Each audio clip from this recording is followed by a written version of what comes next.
A very warm welcome to St Paul's Cathedral for the next in our lecture series.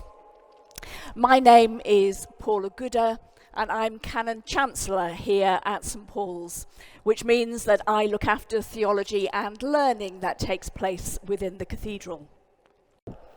Now let me introduce our speaker, who probably doesn't need very much introduction. Kate is one of those people who is known as that vicar off the telly, and many of us will know her from programmes like Gogglebox, Celebrity Mastermind, Celebrity Master Chef, Pilgrimage, and of course, importantly, Songs of Praise. Woohoo! And if you are a Radio 2 listener, you will know her from her Good Morning Sunday programmes. Before Kate became known as that vicar off the telly, she was a parish priest and a chaplain. And in many ways, I think those of us who know her would say that she is now a national chaplain in all sorts of different ways. Kate, as I've said already, is a very well-known person, but I am very honoured also to count her as a friend. So it is doubly delightful for me this evening to be able to welcome Kate to talk to us about her most recent book, Have a Little Faith. Thank you so much, Paula. Thank you. Mind that. I spilt a load of water.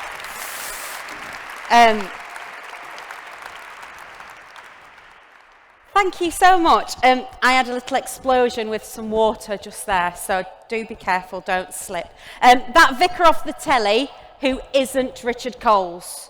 That's the one who it is.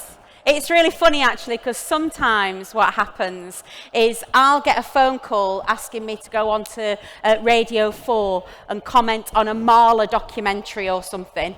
And I'll sort of phone Richard and go, I think they wanted you really, but you probably weren't available. And sometimes he gets asked to go on Loose Women and talk about the menopause. So they've obviously got us confused. What's the sign for menopause?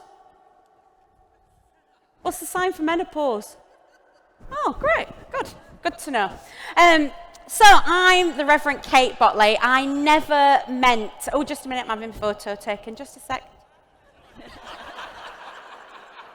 Action shot. Got it? Brilliant. The trick is to put your tongue in the roof of your mouth is the trick, because it brings your chins up. You're all doing it now, aren't you? I can tell you're all going... like this. It's like saying the phrase pelvic floor at a Mothers Union meeting. Everyone all of a sudden starts doing it all together. I never meant to be a vicar. It wasn't what was on my agenda at all. You don't go and see your careers advisor at secondary school and sit down and say, I think I want to be ordained. That's not quite how it works.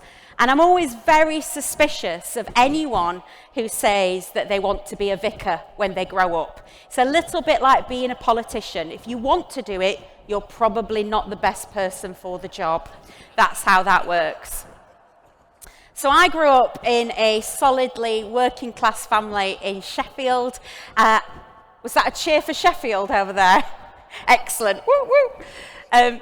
I grew up in a solidly working class family in Sheffield. I am first generation full female literacy in my family. My mum only learnt to read and write towards the end of her life, and my grandmother couldn't read and write at all. All of them left school at 13 or 14.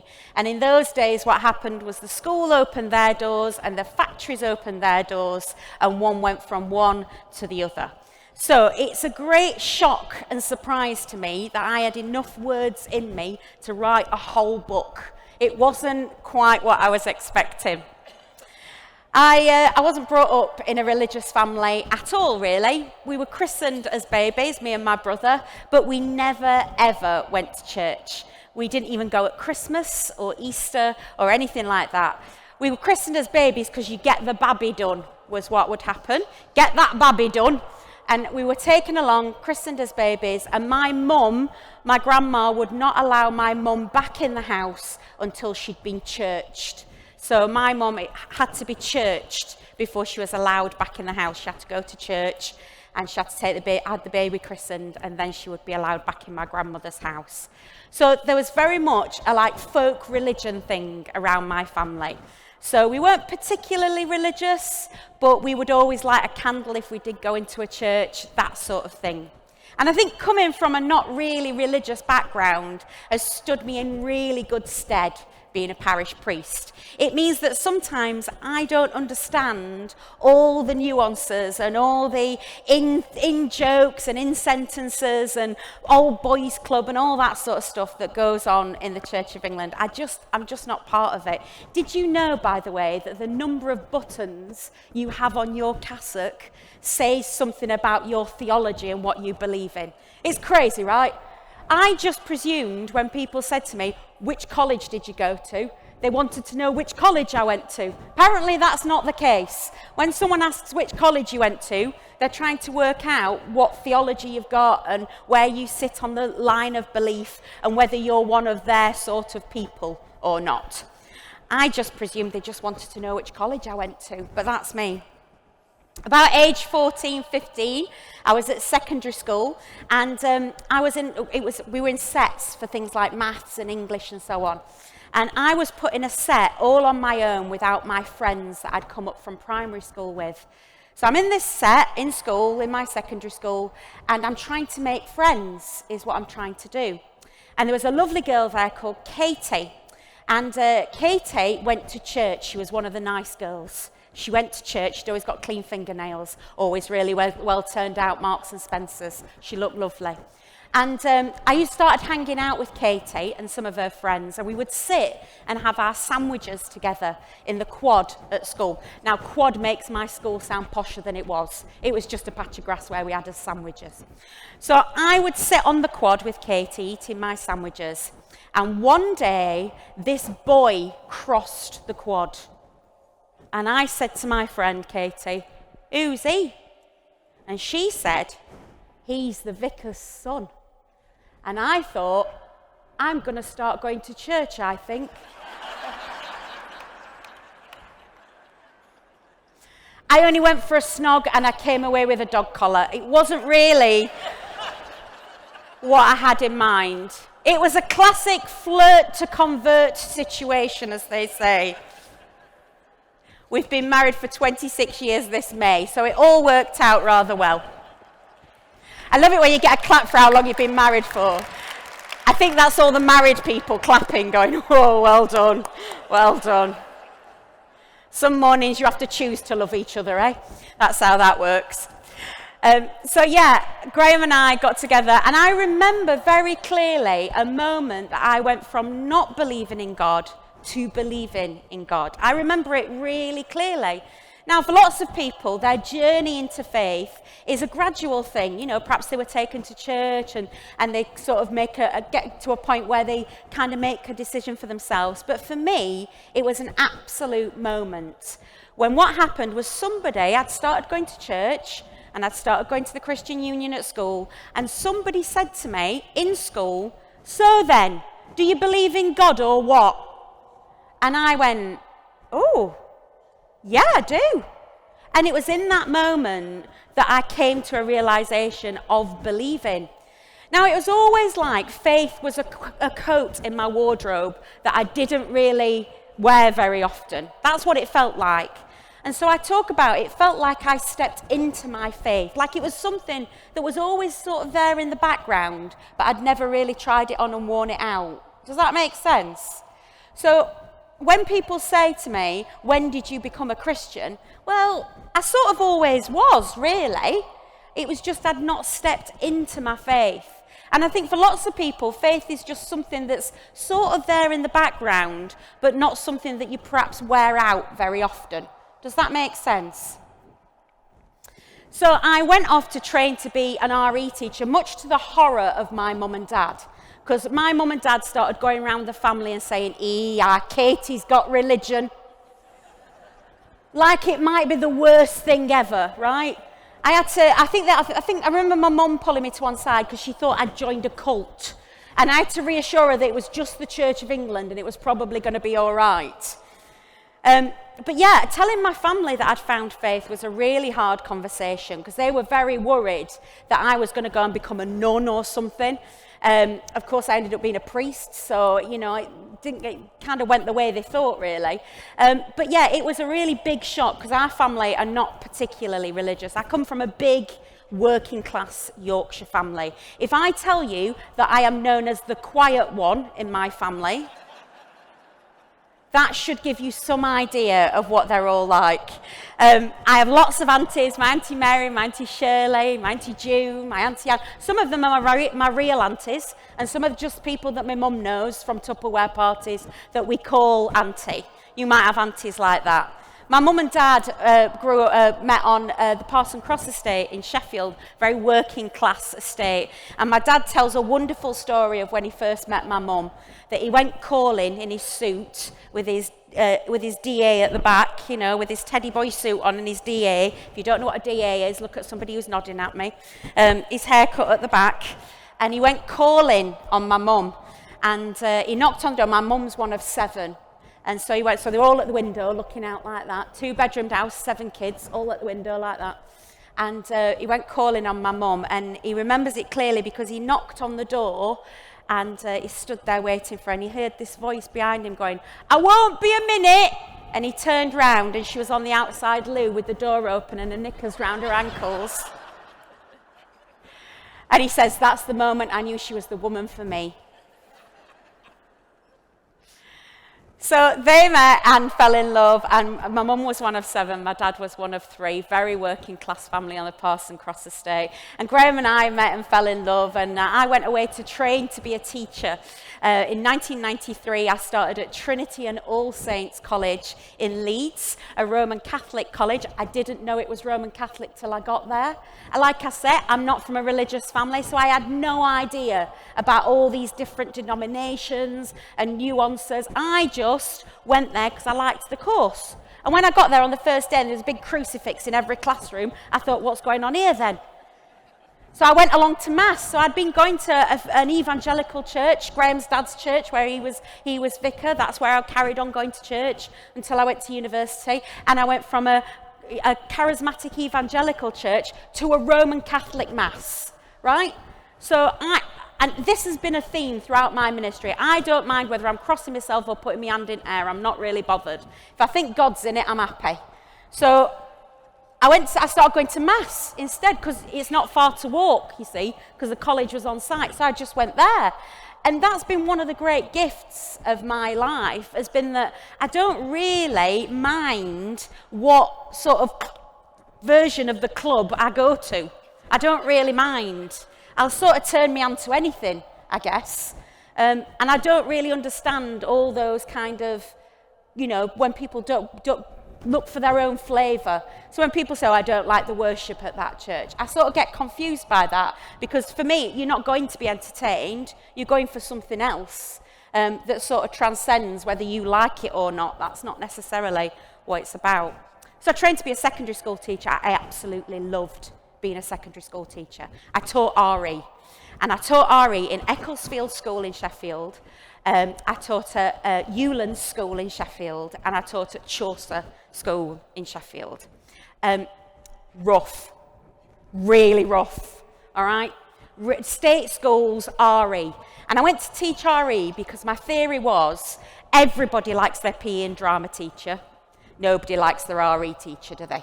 So I thought it was going to be really easy to be the best RE teacher anybody had ever had. I wasn't going to have to work very hard at like planning lessons. So I did things like, if we were doing baptism, if we were doing christenings, I would take a real baby in and christen the baby. And so we had a baby in all day that got christened about 12 times. It was called Barry in lesson 1. It was called Tracy by the afternoon. We just kept dunking it, the poor thing. So we did stuff like that. We did food, we did dancing. I tried to connect the kids. A lot of the children would say to me, "Why do I have to do RE, miss? I'm not religious." To which I would always say, "Well, you're not a piece of wood, but you're doing design technology, so try not to worry about it." My classroom in one of the schools I taught overlooked the estate. And for those of you who are teachers in the room, you never forget their names, do you? Years and years later, you never forget their names. Ben Grocock was one of mine. That's his real name. Ben Grocock was called Ben Grocock, so he was already on a back foot. Do you know what I'm saying? Ben Grocock was one of my students, and his dad was the local drug dealer. And I loved Ben with all my heart, but he's having a rough ride of it. But my classroom overlooked the estate. So the window of my classroom overlooked the estate. And from where I was sat, you could see Ben Grocock's dad's house. And people coming and going all day. And they'd pop in for 5 minutes, and then they'd go again. Anyway, one day I'm teaching. I remember it vividly. I was teaching the 5 pillars of Islam. And I was doing the lesson, and I'd got 30 year 9 lads, including Ben Grocock. It wasn't easy, as you can possibly imagine, to teach that lesson. So I'm teaching the lesson, and all of a sudden a shout goes up from the back of the classroom. Ben! Ben! Your dad's on roof! And sure enough, we look out of the window, and Ben's dad has climbed out of the bathroom roof and out of the bathroom window and onto the roof of the house. And the front garden is full of riot police who are doing a raid on Ben's dad's house.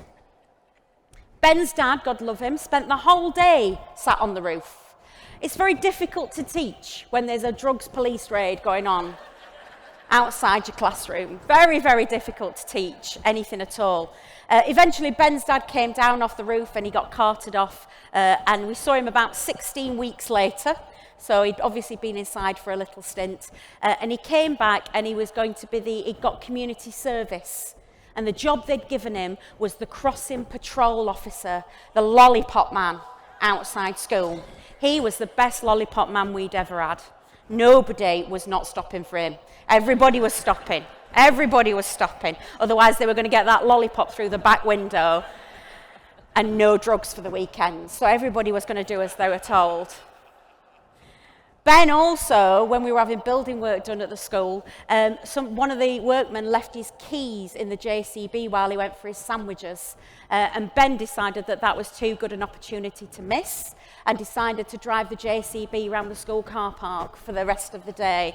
So that was fun as well. Ben is now, his kids are at the same school now. So the generations are repeating themselves. And my friends who still work there assure me that history is indeed repeating itself. And should any of you want anything for the weekend, we can probably sort you out.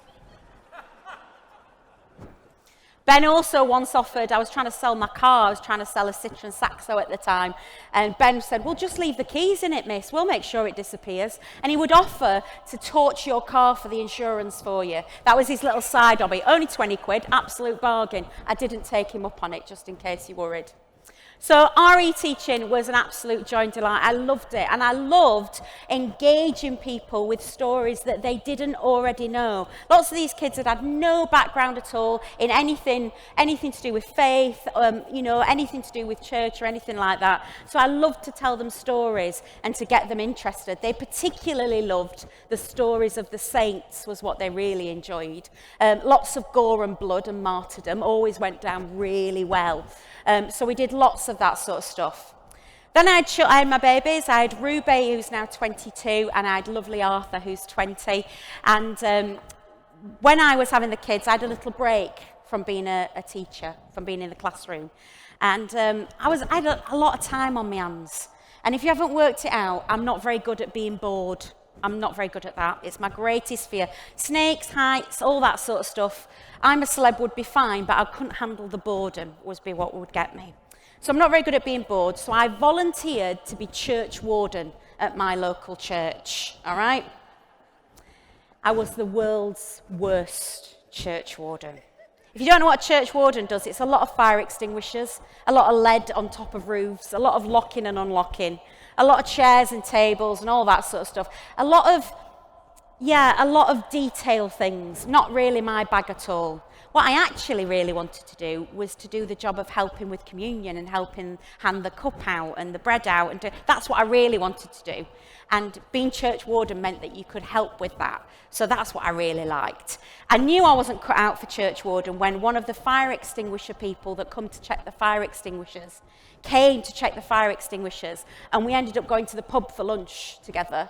and spending all day chatting. And he told me about his divorce, and he told me about all the awful things that were happening in his life. And at the end of the day, he left, I prayed for him, and he left, and he'd not checked the fire extinguishers. And it was at that point that my priest came up to me and went, I think it's not church warden, Kate. I think it's probably something else. He took me out for a curry, my vicar. Always be wary of a vicar that invites you out for a curry. And somewhere between the poppadoms and the chicken tikka masala, he popped the question. I thought he was going to ask me to have an affair with him. It was much worse than that. He said to me, I think you should think about being ordained. And I was like, oh no. And I remember having to go home and talk to Graham about it and say, I think I should be ordained. I think that's what's happening here. If you don't know what happens with the calling, when people sometimes say to me, what made you want to be a vicar? It doesn't work like that. What happens is you're called by the people that you serve. They say, oh no, we want you. We want you to step into this role.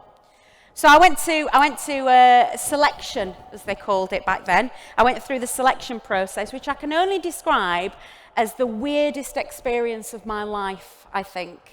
So you have all these interviews, you have all this discernment process, and at the end of it, they send you to something which is not unlike the X Factor judge's house. It's a country house in the middle of nowhere, because apparently the best way to work out whether you can talk to normal people is to put you in a house with other potential vicars and Christians. I think it would have been better to send us to a supermarket or a pub and see how we got on. But there we go, I'm not in charge of the vocations process in the Church of England yet. So,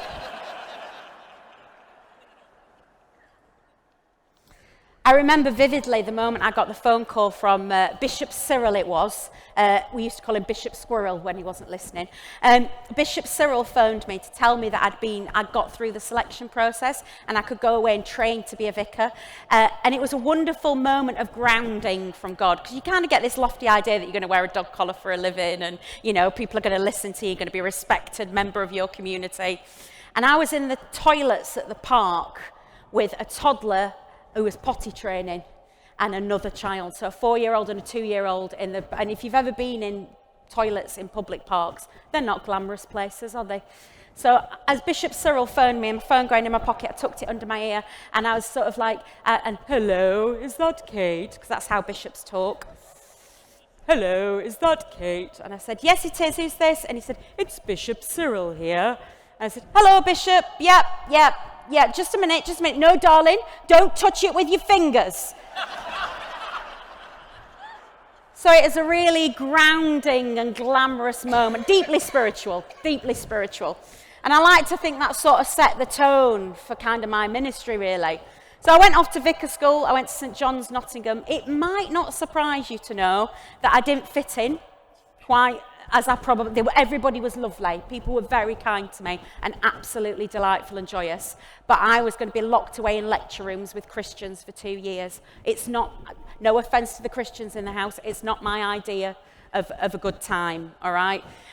So it was a really tricky place to be. So I did my masters, and that was fine, did all that, and then they let me loose on parishes. And that's where the fun really started. So I did my curacy, and then I started, curacy is like an apprenticeship, and then I started in my own parish, on my own for the first time. I looked after 3 churches, Blythe, Scrooby and Ranskill. Aren't those the best names ever? And the best thing about being the vicar of Scrooby was that when you have a party, it's called a Scrooby do. Very good. Well done. See? You are listening, that's good. It's called a Scrooby-Doo, which was enormous fun. I was also a chaplain at an FE college, further education. So trainee plumbers, plasterers, builders, beauty therapists, those kind of exactly the same sort of learners that I've been looking after when I was a teacher. All right, so not necessarily academically gifted kids, but very vocational. And I loved it, absolutely loved being chaplain at that college. It wasn't a faith college, it wasn't a religious college, it was just a normal kind of college for vocational students. I was basically the vicar that handed out condoms. That was my job, right? I spent 4 years going, is it burning or is it itching? No, I don't want to see it. That was my job. I took a lot of kids to the clinic. And I would get them knocking on my chaplaincy door and they go, excuse me, are you that vicar that hands out Johnnies? I don't know what the sign is for that. Are you that vicar that hands out Johnnies, they would say. And I go, yeah, that's me. And Carl would come in, he'd go, I'm going to Tenerife with lads. And I'd go, okay, how many do you need? Oh, 20 should do it. Only going for 7 days. So I did a lot of that, taking them to the clinic, helping them with their contraception, all that sort of stuff. I also, because it was a beauty therapy clinic, they need people to practice on, the beauty therapists, right? I was waxed to within an inch of my life. I would get stopped on corridors and people would go, has it grown back yet, miss? No, it's not grown back yet. You need to leave it another week. And it was wonderful. Those learners were so brilliant. They taught me so much about myself and about faith. Because they would, I remember once having my hair done and it was when the women bishops debate was going on. And Keely was cutting my hair in the beauty salon. And she went, like they do, so you're going out tonight? She's doing my hair. You going out tonight then? And I went, actually, I'm going to a debate about women bishops. And Keely said, ooh, what's a bishop? And I think sometimes those of us who are faith expect people to understand this kind of language that we all speak. And because I'm not from that background, I have real empathy with people who wander into these places and go, I have no idea what's going on. At Vicar School, they used to send us to the betting shop to put a bet on so that we would know what it feels like for people walking into church. Because you walk into a betting shop, I don't go to a betting shop very often, there's a language, there's a culture, there's a choreography, there's a way of doing things which you might not understand, and that's what it's like for lots of people walking into places of worship. There's something going off here and I don't know how to speak this language, I feel like a stranger. And I think sometimes for those of us who are part of an established faith group, we forget that this is really weird. It's really weird. We believe in a man raised from the dead, for goodness sake. It's a bit odd. Do you know what I'm saying? So we sometimes forget, and I think one of the gifts that I've got, and I'm really pleased to have, is that I'm not necessarily from that background. So I find it easier to step back and to have a look at the bigger picture. Brilliant being a chaplain, I absolutely loved it. And at the same time, I'm looking after 3 parish churches. Blythe is a massive, huge priory Gothic pile church. It's huge. It was founded back in the 1100s, so it's a really old church as well, and it seats about 400 people. There's only 150 in the village, so you're never filling it. You're never filling it, no matter how hard you try. But I did lots of things to try and get as many people to come and engage with the space as possible. And what happens to me is what I guess happens to a lot of people who are professionally religious like me. People come up to you and go, I'm not religious. And then they go, but. And then they proceed to tell me something that's a bit religious. So they go, I'm not religious, but I do like to light a candle if I'm in church. Or I'm not religious, but I do like to sing along with the hymns on songs of praise. I always wonder if those people go up to builders and go, I'm not a plasterer. It's okay. I'm religious enough for lots of people. I can carry it. The other thing is that I often think when people go to church, I'll say to people when I do funeral visits, might we see you in church? Oh, well, we're not really religious. What's that got to do with it? There's singing and free biscuits. Why wouldn't you come? If you don't move on from that, then perhaps I'm not doing my job right, not you. These buildings are often the best building in a community that's sometimes only used for a few hours of the week by people who already belong to the club. Now, I don't want to offend anybody. I'm not really interested in those people. You're lovely. Thank you very much for your attendance. But it's the people who are not yet on that journey that I'm interested in. I think what we've done for a long time, and certainly in my version of organised religion, is we've metaphorically and literally closed the doors to people. And what happens is people think to come through those doors, either literally or metaphorically, they've got to sign up to the whole thing. So it's a very strange idea that you would only come once you already believe. I think that's a really weird idea. If I was a French teacher and you were coming along to my French lessons, I wouldn't expect you to speak any French. If you're coming along to church, I don't necessarily expect you to know what on earth's going on or to engage with this in whatever level you want to engage with. And this idea that, I don't go to church because I'm not religious, I find a really interesting one, and one that I kind of really want to challenge. Also, the doors have been locked, right? The doors have been locked. I remember when I started at Blythe, this huge, massive priory church, and there was a lovely lady called Maureen there, who was the verger. Maureen made me look tall. She was a tiny woman, but like all short women, and Speaker's one of them, we've got fire in us bellies, you can't really stop us. And the first Sunday, we had a bride come to see us just before the service. And she said, I said, oh, welcome. We'd really like to get married here. And I said, yes. I always used to say yes. Yes, of course you can. And then figure out how we were going to make it happen. And the bride said, can I have confetti? And at exactly the same moment that I said yes, Maureen said, no. So we looked at each other. And that same day, I went to open the doors of the church, and the church had 2 doors. It had these huge Norman doors, floor to ceiling, massive doors. And then it had this little tiny door at the side that you couldn't get a pushchair or a wheelchair through. And so the first Sunday, I get my big key out and I go to unlock the huge Norman doors. And Maureen goes, what you doing? I said, I'm opening the doors, Maureen.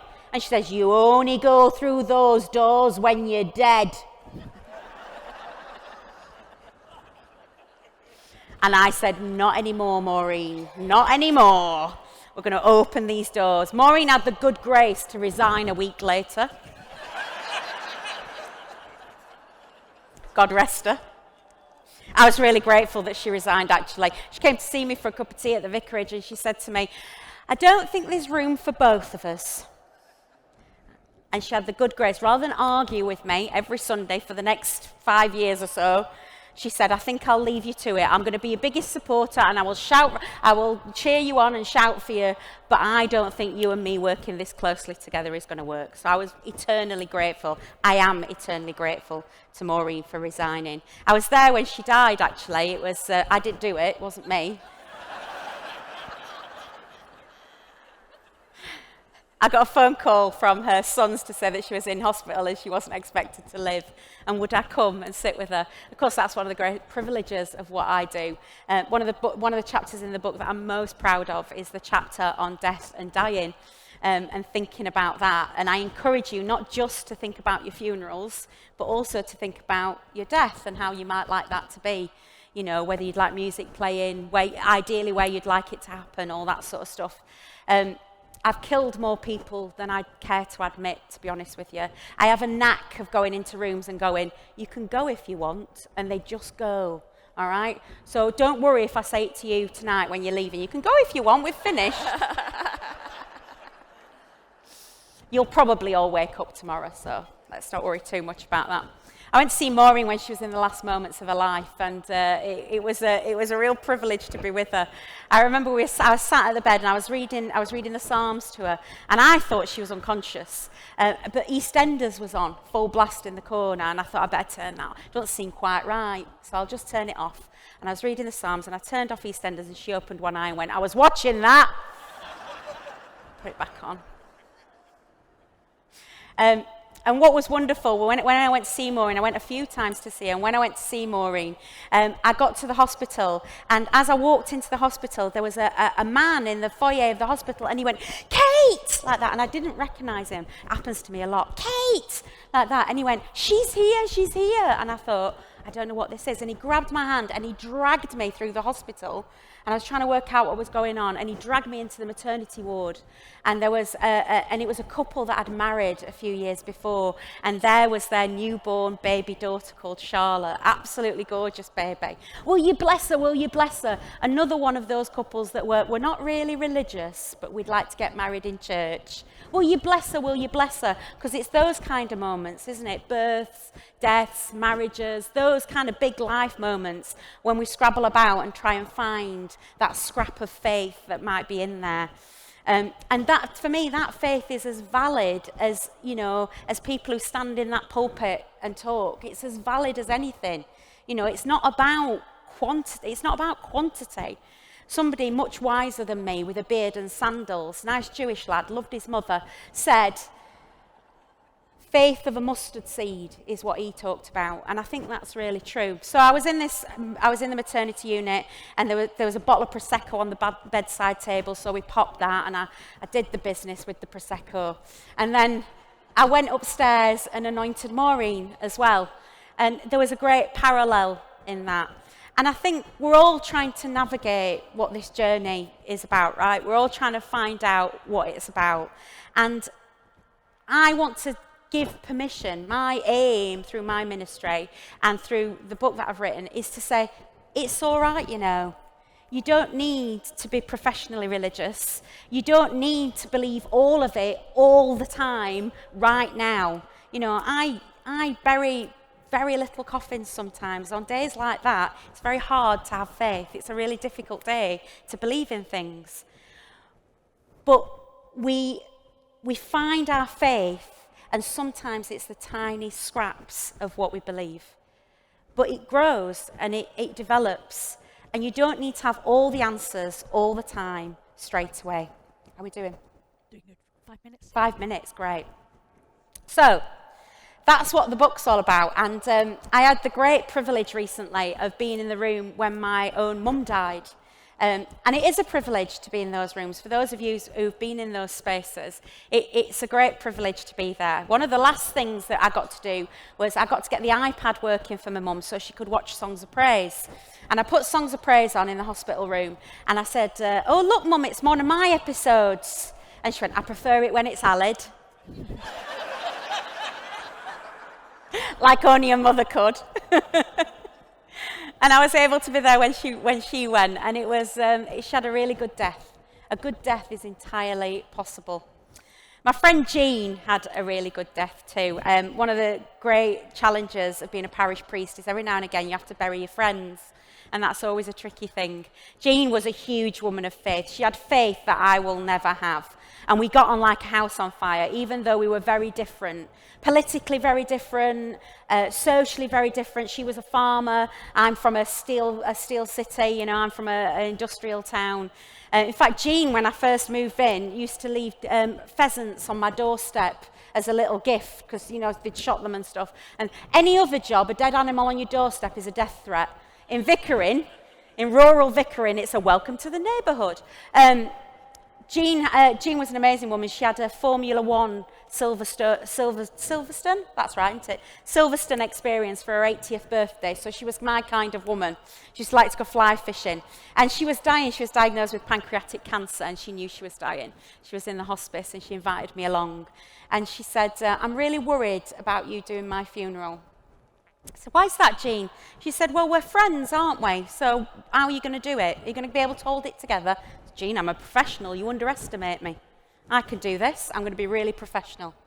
I will hold it together for your funeral. And I will be really professional when I meet with your family. And I will be really professional during the service. But when the day is over, I will walk up my drive to my vicarage, and I will get a bottle of something fizzy and cold out of the fridge, bottle of champagne out of the fridge. And I'll put a straw in that bottle. And I'll put my pajamas on, and that's when I'll do my grieving. That's when I'll do my grieving. And just like you, she had a little chuckle. Anyway, she died, and I was able to be there with her. It was a great honour. And I did hold it all together, you'll be pleased to know. I was very professional. Held it all together for Jean. And I was professional at the funeral, I was professional at the visit, I was professional at the wake, and then I knew at a moment that I needed to go home now, and I needed to have a cry for my friend. And as I walked up the drive of the vicarage, I could see something on the doorstep. And when I got to the doorstep, there on the doorstep was a bottle of champagne and a straw. And a little note that said, if today has gone according to plan, today is the day of my funeral, and you'll need this. And Jean had arranged for that to be delivered to my house. There are 3 things no one will talk about at your funeral. How clean your skirting boards were, how big your bank balance was, and how big your bottom was. So try to not worry about any of those. Faith the size of a mustard seed. Some days it's big, some days it's small, but the most important thing is that nobody has all the answers to this. None of us have got it all sewn up, even those of us who are professionally religious. Sometimes the best we can hope for is that people might want to drink champagne at our funeral.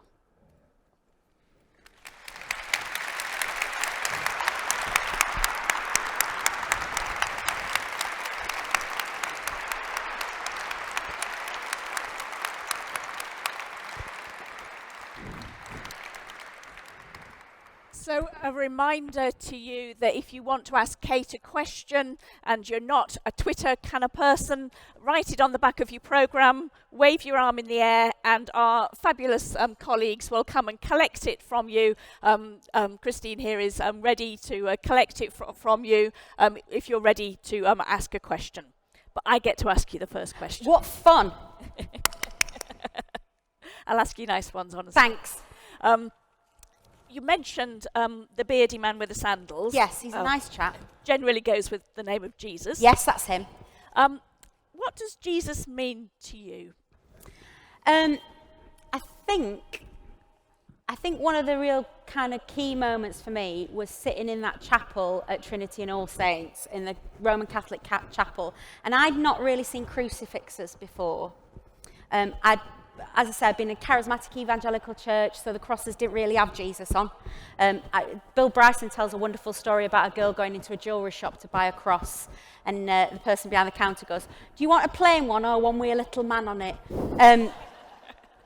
I'd not really seen crosses with a little man on them before. And one of the things that really struck me about that is the crucifix in Trinity and All Saints Chapel is it's very graphic. It's quite hard to look at because it's Christ in his agonies.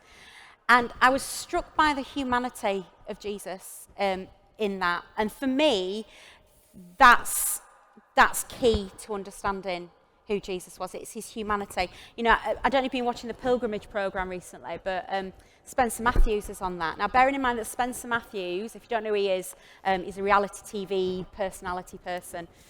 He went to Eton, and on the pilgrimage, he finds out that Jesus was a real human person.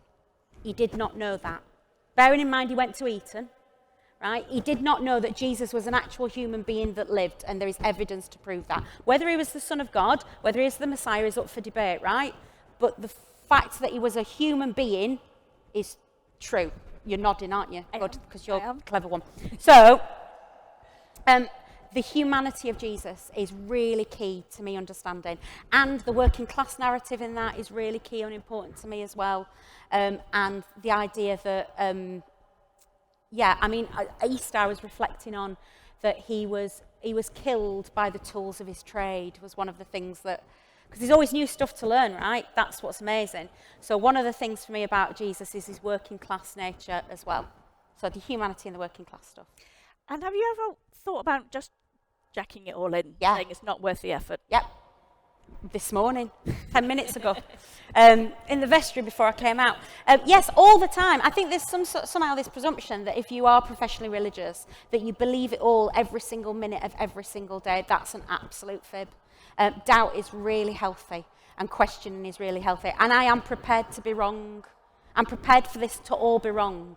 But the good news is, if it is wrong, I won't know anything about it, so it's a win-win, right? True. It's a win-win, because I'll be dead and I won't be conscious, so it'll be fine. I question it all the time, and I think that's really important. So I've got my first question coming, which relates just to what I've asked you. So how do you cope in times of disbelief, those moments where it just all feels impossible and you can't deal with it? What do you do then? Sometimes I hide under a duvet and eat carbohydrates. That's always a good thing. But eventually you have to come out from under the duvet. And I find, and this is such an Anglican answer, but I find other people's words really helpful. When I can't believe, I usually turn to someone who is believing and use their words. So, for example, in the church we have something called liturgy, which is the words that are like the set words in the book for services. So, for example, if I've got to do, there's a story in the book about a baby that I buried who was murdered by its dad. And on days like that, you just have to rely on someone else's words because you've got no words. So when I go through something really tricky like that, and it's tricky for me, so it's, imagine what it's like for the family, you rely on people that are cleverer and more believing than you. And that's what it means to be a community of faith, right? That's what it means to be a community of faith, is that if you can't believe it today, then perhaps somebody else can believe it for you. And for me, it's really important, that connectedness. So I think there's something about, this is in the book as well, there's something about being human is to be connected with yourself, connected with other humans, like we're doing now, and to be connected with something bigger than yourself. I call it God, other people call it all sorts of different things, but that search for connection is what it's all about. And on bad days, lean into other people who can believe it for you. So we've just touched on serious stuff. That is quite serious. Let's Have you got a question about how do they make goggle box? Is that what you've got? No, next? I haven't. Well, we can Why ask did that they one. move Songs of Praise from 4 o'clock? I've got one from Lisa, who's a parish priest herself, and she's got 4 rural churches, and she's after some new material. Okay. I thought now would be a good opportunity to ask you. What's the best insult you've received as a priest that you've managed with humour? Oh, I love this question. I've got such a list. So the way that I came to fame, let's use that word, was I did a flash mob at a wedding that went viral on YouTube. So what happened was I married a couple called Gary and Tracy.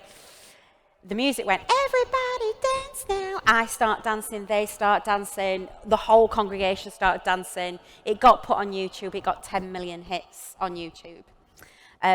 So it was crazy, and that's where Gogglebox came from, that's how it all started, really. When that was going viral, I'd not done much media before, and you remember I'm a parish priest at this point, so my phone number's out there, people were just ringing the vicarage just to shout at me. There was stuff coming through the door. I got a dog poo in the post. All sorts of because I'm a parish priest, so it's really easy to get hold of me. The best insult, though, was I was in a Tesco car park, loading my stuff into the trolley, loading stuff into the car, and somebody shouted, "Whore of Babylon!" at me. Which I thought was amazing. Because that told me that they actually had a bit of theology, so I was quite impressed, really. So I got called a whore of Babylon in a Tesco car park, which really upset me. And the way that I handled it was I phoned Richard Coles, because he'd given me his number and said, this wave's coming to hit you. If you need some support, phone me. So I dialed his number and I was sobbing. I'm like, Richard, someone's just called me a whore of Babylon in a Tesco car park. And there was a pause on the line, and he said, "Oh, darling, get to Waitrose immediately."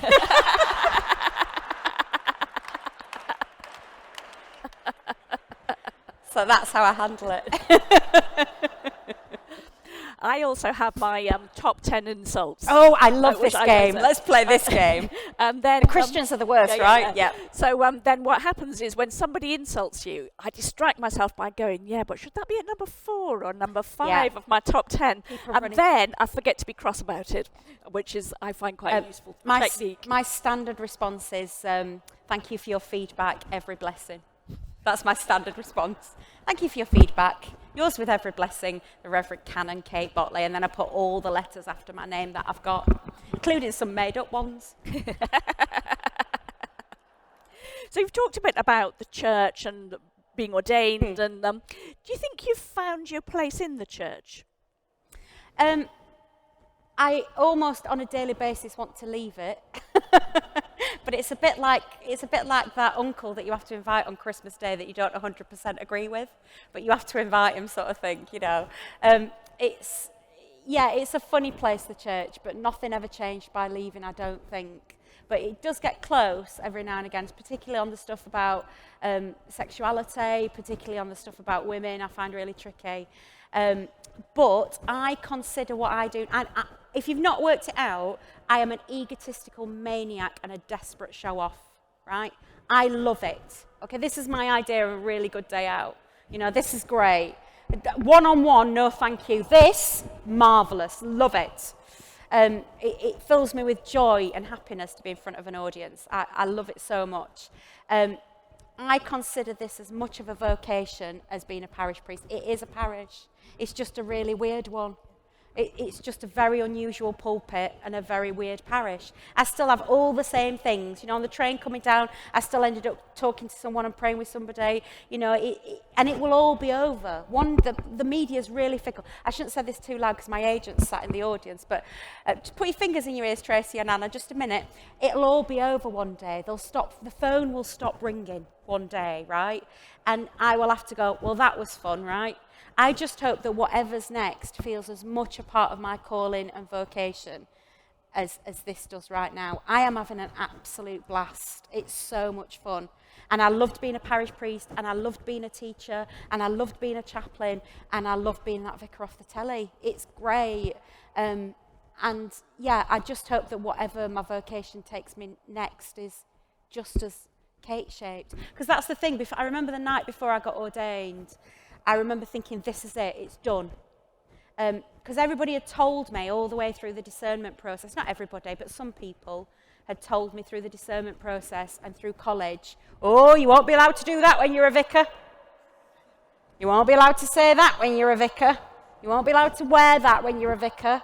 You won't be allowed to go there when you're a vicar. All these things I wasn't going to be allowed to do. And so I thought being ordained was about disappearing. In fact, that's one of the things someone told me about robes, about cassocks and chasubles and all that sort of stuff that we wear up the front, is that the reason we wear that is so that we disappear and the congregation can concentrate on the host, on the communion service. And I was like, okay. And I remember praying the night before I got ordained, all right, if that's what you want, if you want me to disappear, if you want me to be less, not be Kate, and just be this kind of blank canvas thing and be very vicarly, then I'll do that. That's fine, because I wanted to be obedient. People think I'm a bit of a rebel and a maverick. I am really a rule keeper. I'm not. I mean, I think it's a bit of an indictment that people come up to me sometimes, Paula, and they'll go, oh, you're a breath of fresh air for the Church of England. I'm a straight, white, university-educated, able-bodied woman. In any other job, I would not be a breath of fresh air for anybody. But in the Church of England, somehow I am. So, yeah, I remember the night before I was ordained thinking, this is it. You stop being Kate now, and you become the Reverend Bottley. And it was exactly the opposite. God went, oh, no, we don't want less. We'll have some more, please. Oh, you're a show-off, are you? Here's a microphone. Off you go. And it's brilliant. I'm very glad that you have found your place. And I think I'm probably not the only person here. I have a company that Kate's found her place where she is. You're looking at my questions. Sorry, can't help it. The other thing that happened the night before I was ordained, this is a bit of a naughty story, and I've got to be careful because my sister-in-law's in, she might tell me, I know, she'll keep her confidence, I'm sure, as will you all. The night before I was ordained as well, I remember Graham getting a bit upset. I mean, not too upset, but a bit upset. He went, I feel like I'm losing you a bit. Because tomorrow you stop being Mrs. Bottley, you start being the Reverend Bottley. And I'd not thought about that. Now, he's not some sort of, misogynistic, that's my woman kind of bloke, not in any stretch of the imagination. But there was this sense of him like, oh, is it going to change? Because also, I'm going to be his vicar. What's it going to be like snogging his vicar? What's that going to feel like? It's going to be like sleeping with your vicar, sleeping with your parish priest, And so he was feeling a bit weird about the whole thing. So when I was ordained, you get ordained and then you go up and you share the peace after you're ordained with your friends and family. And I sort of went up to him and I whispered in his ears and I went, I've got stocking and suspenders on under this. And he went, oh, that's my girl. Let's go somewhere completely Okay, let's go somewhere completely different before I tell rude stories. Having been brought up a nominal Christian family, what do you think of the term cultural Christian? I love cultural Christians. I mean, unsurprisingly, I think it's great. I love the people that do the I'm not religious, but I think we dismiss folk religion at our disservice, really. I think there's this idea that people come to church, don't they, with their, or they approach religious people with what they've got. So I remember a girl coming to get married once, and she said to me, "Can I get married in church?" And she presumed the answer would be no. And so she went, "Can I get married in church?" And before I could say yes, she went, "I went to Brownies." Like that's what she'd got, right? And I just think, what disservice have we done as the national church, where as the national church, that is the church of England, not just the church of the people that come to it, you know, what a disservice have we done that someone would come and go, "I've been to Brownies, like, you know, that's all I've got. Will this get me in?" You know, I just think that just breaks my heart. And, you know, I used to be, when I was first found faith, I was quite fervent and very full on, and I've mellowed a lot. And so, you know, I used to be quite dismissive of my mum's superstitions, and, you know, that she would light a candle in church, and I'd think, oh, well, that doesn't mean anything because she doesn't actually believe it. But, you know, there was a moment when my mum was really ill. She was in intensive care a few years ago, actually, and she wasn't expected to survive. And I took all my Yorkshire aunties, you know, down to the chapel in the hospital. Bearing in mind, this is not a religious family.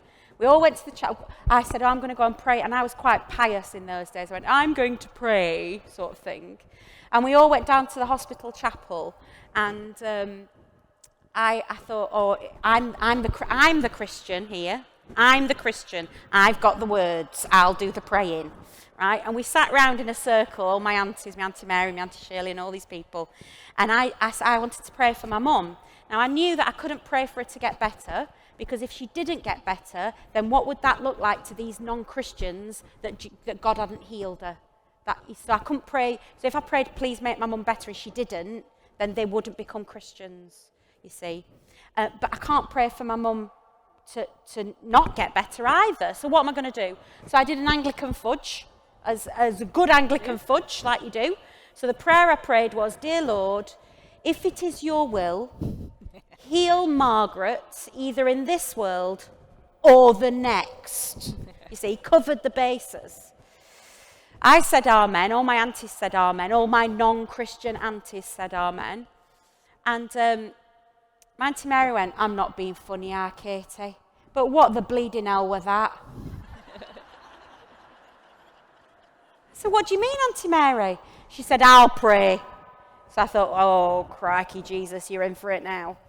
So we closed our eyes again, and my Auntie Mary went, "Jesus, when thou were on earth, thou did miracles. We need one, you do one." We are not the gatekeepers of faith. We're just not. You know, grace is not a finite resource that is for the religious to distribute or withhold as they see fit. That's why if you come up to your rail and hold your hand out, I will give you some bread.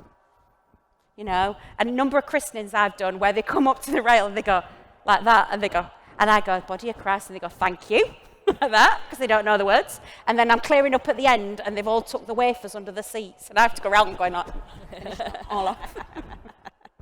Because, you know, we're not the custodians of grace. It is not a finite resource. There's more than enough of it to go around. There's a cracking one here. If you think that you might believe in God, but have never done anything about it, what would you say to that person? Oh, that's a great question. It's interesting, isn't it, when we talk about believing in God? Because when someone tells me they don't believe in God, and then they tell me about the God they don't believe in, I don't believe in that God either. I wrote an article for The Guardian, not the workshop Guardian, the actual Guardian, a little while back. Impressive. Thanks, Babes. All about gender pronouns for God. And I talked about how it didn't make sense to call God he, and it didn't make sense to call God she, and that God was God, you know, completely unique, like nothing else, and that any pronoun we do use is inadequate. Any description we use of God is inadequate, but we're limited by language, and so we have to use inadequate language. So it makes no sense to call God anything, really. And I also said as part of this article that I did not believe God was an old man on a cloud in the sky that controlled the weather. Now I thought, nobody thought I believed that. But apparently not. There were letters galore that I'd said that I didn't think God was a white man on a cloud with a beard that somehow controlled the weather. I don't believe that's what God is. The story I always tell is, I once tried to explain this to someone in terms, in the great theological terms of I'm a celebrity, get me out of here.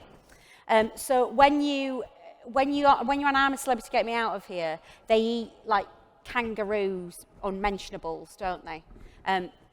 The people that don't have a television in the room are very confused right now. And when they say to them, what does it take? When Ant and Dec go, oh, what does it? I can't do a Geordie accent, so I'm not going to. What does it taste like? The celebrity will say, it tastes like chicken, right? I mean to tell you that kangaroos unmentionables don't taste like chicken. They taste like kangaroos unmentionables. But because you don't know what those taste like, I have to use language about something that you do know what it tastes like. And that's what we're doing when we're talking about God. We use language that we can relate to and understand because we can't relate to what God actually is. So what would I say? Try not to worry about it too much. Try not to worry about it too much. And just see what happens. See what happens. Yep. Don't force it. It'll come or it might not, and it'll be okay. I think someone once sent me an email that said, "When were you so sure that God existed? When was the moment you were so sure that God existed?" And I wrote back, "Any day now, hopefully." But since you've raised that, let me ask you a question off the back of it. Have you ever had one of those moments, where you are just kind of overwhelmed by knowing? Yeah, so many moments. The classics are when your baby's born, all those kind of moments, those sorts of bits. But there was a moment in the Holy Sepulchre in Jerusalem. I was filming a documentary for the BBC, so I was at work, and it was proper chaotic. I don't know if you've ever been to the Holy Sepulchre in Jerusalem. It's the church where Jesus' cross was, where he was crucified, but also where his tomb was, allegedly. It's one of the holiest places in the whole of Christianity.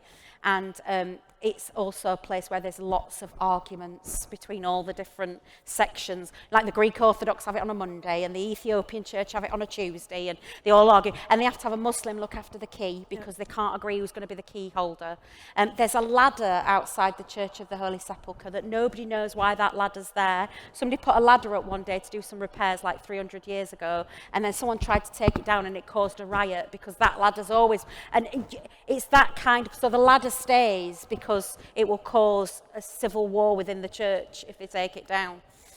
It's a place of great division. We got there, and fortunately it was the Greek Orthodox day.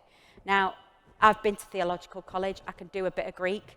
I can do a bit of New Testament Greek, and I can do a bit of Greek as well. I can order 2 beers and an eros and some lasagna. No, it'd be moussaka, wouldn't it? I can, so I can do a bit of Greek. You might be able to have lasagna if you... Yep, so yassas papas, yassas, tikanes, all that sort of stuff. And they locked me in the place where Jesus' body was supposed to have been laid. It's a little chapel in the middle of the Holy Sepulchre, and the crew were setting up, and I wandered into this tiny little space where there's a stone sort of plinth where Jesus' body is alleged to have been laid. I don't know if it's the real place or not. It doesn't really matter, because that's the place where people have been for centuries, have been through this space. And they locked me in. They locked me in. And I had 10 minutes in there on my own. And I have never met God in such a crazy way. It just blew my mind. I cannot articulate what happened in there. I still don't really get it. But something definitely did. And then the other big moment that stands out for me is on ordination retreat. They send you away for 3 days of silence. So you can imagine how well that went, can't you? I watched a lot of, it was in the days of DVDs, and I got an Amazon delivery to the retreat house because I hadn't got through all my DVDs, and I was just watching telly. But people holier than me were doing praying and being holy, and I just could not engage with it. Now, the brilliant thing about God is God knows me really well. So I went, right, you've got 10 minutes. I said to God, you've got 10 minutes, what do you want to tell me? And I went up onto a hillside and I sat amongst some sheep and we had a lovely 10 minutes together. And I got through that 10 minutes what might have taken someone else with a different spirituality 3 or 4 days to get to. I'm not saying I'm better, I'm just saying I'm different. All right? It's not one size fits all. And I always say to the people who like silent retreats and quiet days, when are we having a noise day? When are we having an extrovert's version of this? So it's not, that's the other thing about faith. I genuinely think it's not a one size fits all. I suffered a lot from feeling not holy enough a lot of the time in the church, that I'm not quite holy enough, and that I'm not clever enough, or that I'm not spiritual enough. I remember one bishop once said to me, on paper, Kate, you appear very spiritually deep. However, on meeting you, it's not a one size fits all. I don't want to do theology for, I'm not interested in lecturing, or I'm not interested in being a bishop or any of that stuff. I'm interested in doing theology for Bella magazine and Take a Break and Loose Women and all those things. And the other thing you need to know is people are a bit snobby and sniffy sometimes, I'm afraid. And that's okay, but that's what I'm interested in. So we've got a bit serious again. So I'm so sorry. No, you are allowed. Serious is allowed, but we're in quite a serious place, Paul. I mean, I know you work here, but it's quite a serious place. So let's go in a different direction. Right. Who would you like to play you in a film about you? Great question. Do you know Jessica Stevenson, who was in Spaced? Yeah, Jessica Stevenson, please. I mean, that's who I'd like to play me. Thank you. Or, what's her name, who does Alma? Sophie Winans. Do you know Sophie Winans? Yeah, I think she'd be really good as well. You might not know those people, but do Google them. They're lovely. How do you balance being a faith leader in the public eye, someone, and having a public profile with actually your Christian faith? How do you balance those two? Because I imagine that some people would think that it's really hard to be kind of this big public Christian and keeping your faith alive. No, my faith's better now than it's ever been, I think. It has its moments, of course, but I get to pray for Kylie, which is really cool. I get to hang out in really cool places with really people that need, I remember once coming home from the Radio 2 show that I do, and I went straight to church, and I had my BBC lanyard still around my neck, and I'd just come off doing 3 hours of live radio from BBC Radio 2, and I went into church, and the person doing the intercessions, the prayers at the front, was praying against the evils of celebrity and the media culture. Felt a bit got at. Everybody is loved. Everybody is loved by God, and everybody needs praying for. We rightly so pray for doctors and nurses and teachers and all that. Nobody's praying for Michael Bublé from the front of church. I get to do that, and I get to be a Christian presence, a faith presence, not just Christian, but a faith presence in that space, and I really enjoy it. And the conversations we have, I'm not there to change anybody's mind. Do I think me being on the wheel is going to make somebody fall on their knees in front of Saturday night TV and go, I give my life to Christ? No, of course not. Don't be ridiculous. Do I think they might think, oh, she seems all right? That's it. That's all it is. Just warmth, and that we're not all bigoted, nasty people who lock doors, and that there might be something in this, that you don't necessarily have to believe all of it all the time, but that faith might still have something to say in your life. It might still be something that you can get benefit from and that can help you live a better and richer life, really. So someone's reading your book with their 10-year-old son. Okay. And, don't think there's any rude words in it. No. Might be one. They're having brilliant discussions as it goes good. along. And they want to know what you would say to children about trying out faith. I think I'd just listen to what they've got to say to me. They've usually got all the ideas. One of the mad things about doing funerals is quite often the grown-ups don't know what to say to the kids. And the kids are brilliant at this. They're so great at it. So often the grown-ups will go, I'll go and do the visit, and they'll say, we've told him that Granny's a star in the sky. And I'll go, and do you think Granny's a star in the sky? No. Well, then why have you told him that? Well, we didn't know what to say. Well, then don't say anything. Just say, you know, this is what some people think, this is what other people think. What do you think? You know, we can trust children to figure this stuff out, can't we? We can trust them. And often they're more accepting and more open to the conversation. We get all embarrassed as grown-ups because we're not supposed to talk about politics and religion, are we? We're not supposed to talk about those things. I can kill a room by walking in and suddenly, when you get vicars together, we all chat death. That's what we do. Within 30 seconds, we're all going, have you been busy this week? It's like taxi drivers. You've been busy this week? What you got on? Oh, I did a 78-year-old last week. You know, that's what we do. That's how we do it. So I think you can trust children with that conversation. And don't think that as a grown-up you have to have all the answers. Just go, I don't know. I don't know. What do you think? What happens when you die, Mum? I don't know. What do you think? Some people think this, some people think that. What do you think? Someone's asking, what would you advise someone considering going into ordained ministry? Don't. Any advance on No, that? yeah. There is a thing, isn't there, about you should be reluctant. I remember once going to an ordination of bishops, a consecration of bishops, isn't it? And they all gather round them, like farmers in his den. We all pat the bone. They all gather round them. And the person next to me said, this is the exact moment they remove his spine. Like that, because he becomes spineless once you become a bishop. What would I advise? Pray a lot, ask a lot of questions, don't believe everything you're told. But that goes as good life advice anyway, I think. Pray a lot, ask a lot of questions, don't believe everything you're told, and hold on to who you are. Get a really good team around you who are going to advise you and be honest with you. And try not to give up. If you really think this is your vocation, then keep going until someone... I just said to myself, I remember when my vicar said, you remember between the poppadoms and the chicken tikka masala, said, I think you should get ordained. I remember thinking, I'll just see how far I can get. Somebody will say no at some point. I'm still waiting for the phone call. Someone will say no at some point. Yeah, it's a shock. It's a real shock being ordained. There's a moment for me every time I do communion, and I'm like a supply vicar now, so I don't have my own parish.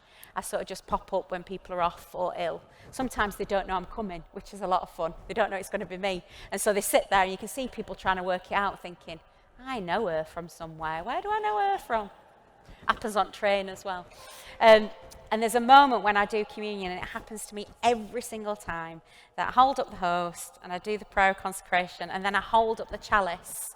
And chalices are big, shiny, silver things mostly, which are like a mirror. And so there's a moment when I hold it up and I go, oh, I'm a priest. And it gets me every single time. It still shocks me. It still shocks me that I wear one of these around my neck, which is a Tresemme bottle, by the way, this one. I was on a Songs of Praise shoot and I'd forgotten my piece of plastic. And so I had to go to Boots and buy a conditioner bottle and wash it out and cut it up with my Swiss Army knife. And that's what this one is. I spent quite a long time actually in the beauty aisle once with a vicar who'd forgotten the collar. Yeah. We were trying to decide what would be the most outrageous bottle to buy to return it to their colour. VO5. Help split ends. One of those really nice pink ones. Yeah, brilliant. So how do you maintain joy when faith is hard? I really like to go out dancing. I like dancing. I like having a good time. I'm serious about having a good time. I like parties. I like hanging out with friends. I think that's probably more to do with happiness. I try and do a happiness audit every now and again. So I guess it's old-fashioned counting your blessings, really. There's a lot to be joyful about. I'm really loved, and I believe I'm loved by the very author of love itself, by the very inventor of love. And that is mind-blowing to me, that I am loved by the thing that brought love into being. So that kind of keeps it. But it doesn't mean they don't get me. You know, I have some awful stuff, as you know, like you do here. You have awful stuff, you know, especially as women in public ministry, we get all sorts of stuff chucked at us. Women generally, you know, any woman you see in the public eye has had, you know, unwanted sexual contact sent to them, has had hate mail sent to them, and it's particularly women. So, you know, some of the blows are really big blows, you know, and you try and remember that people don't know you, and that you're loved, I'm loved, and I'm a work in progress, and that I haven't got all the answers, and that I'm just as broken and fallible and messed up as anybody else. But that's good because they're messed up too. So there's a real equity in it, isn't there? That we're all loved and messed up. Brilliant. Oh, someone's been saving a corker for the end. What is it? What's your opinion of sin? Oh my goodness. Does God punish people? We've been having a nice chat, so now we'll do a bit of hard theology. What do you think? Okay, I was on This Morning the other week, and I love doing daytime telly because I love daytime telly so much. I love the One Show as well, things like that, because I love that 1 minute you can be talking about an advancement in cancer treatment, and then the next minute it's red squirrels. You know, I love the gear change on those TV programs. I don't know if you've ever noticed that the gear change is quite astounding. So I was on This Morning on Good Friday, right, with my dog collar on. And it was lovely. Dermot and Josie were on, and I knew I was in safe hands. Dermot's a good Catholic boy, goes to mass every week, so I knew I was in safe hands. Josie's, I don't know about her faith story, but you know, it was going to be fine. It's daytime TV. I was on after spring fashions, which blazers are in style this season. And before, a young man who was collecting Pokemon cards and had the world's biggest collection of Pokemon cards. And it's Good Friday, so they wheel the vicar out. So I'm sat there on daytime TV with my collar on, and this very question gets asked of, what is Good Friday all about? I've got 4 minutes on between blazers and Pokemon cards. So it's not really the time to sort of pick apart the idea of penal substitution theory. It's not really that moment, okay, on daytime TV. So I say, well, for Christians, Good Friday is good because it's the day that Jesus died, and you know that God shows us how much he loves us. But the good news is that Jesus didn't stay dead, that Good Friday, you know, was a tough day, but Easter Sunday is coming, and Jesus came back alive. Now, I thought that was a good, solid kind of Christian, even for people that don't have a faith. You know, the idea that the worst day of your life doesn't have to define you, and that Easter Sunday is coming, even if you don't believe Jesus was the Son of God, that's a good message, right? That, you know, the worst day of your life doesn't have to define you. I got a lovely 8-page letter from somebody who thought I should have preached how everybody needs to be washed in the blood of the Lamb. That bit was in block capitals. Sin, I mean, we're all messed up people, right? I don't believe in a vengeful God. I believe in a loving God that loves me and you so much that I cannot conceive of an idea of eternal punishment. I also believe that I don't need to worry about it too much. I believe that I don't need to worry about what happens next too much. My job is to serve and to love my neighbour as I love myself, which means you have to love yourself as well, which is the tricky bit, right? And so I see sin all around, and I see sin in myself all the time as well. It's not a fashionable word, is it, sin? But I believe that my vocation began at the moment of my baptism when I was 3 months old. And that's when I stepped in and God went, I've got you. I've got you. And I believe that that's the case for all of us, baptised or not, that we are loved by the author of love itself, and that blows my mind. So no, I don't think God punishes. I don't think he thinks that we're naughty children who need telling off. I think he loves us like any parent does. You'll be really... I realise I used he pronouns there, I'm so sorry. I believe that God loves us. You'll be relieved to know we're at the last question. Oh, You're wait. nearly there.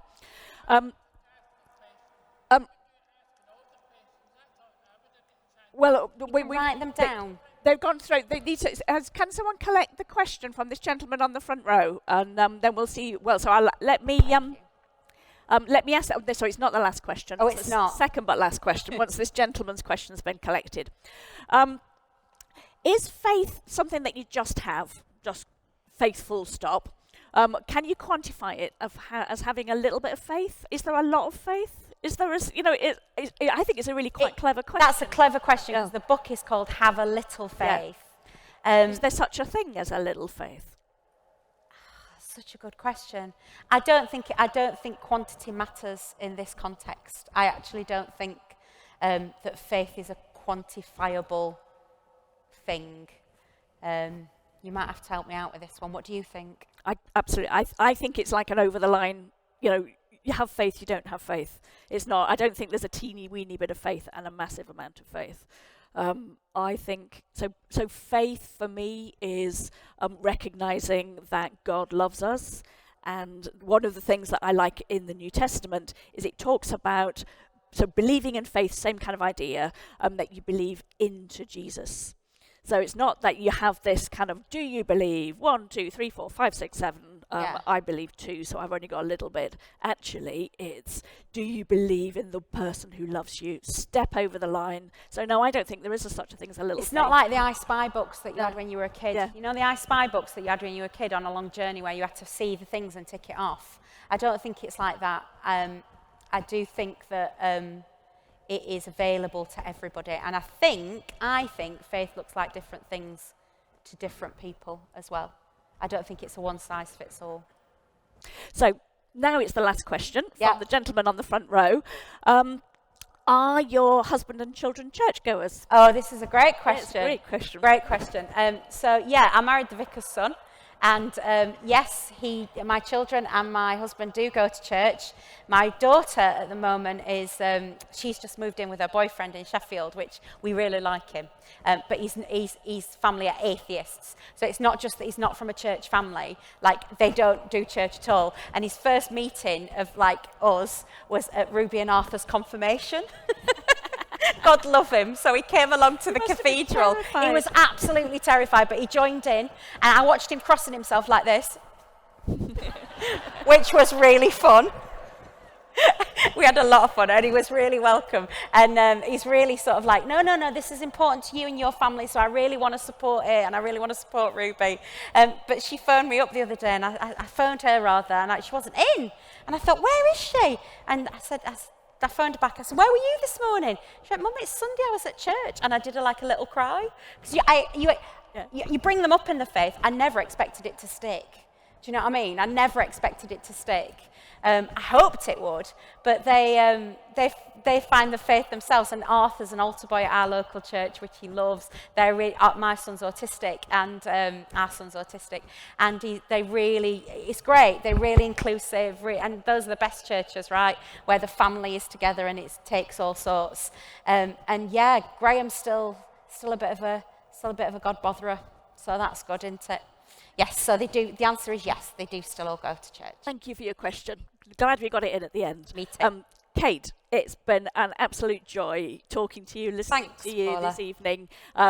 Please, everybody, join me in thanking Kate for everything. Thank you for coming.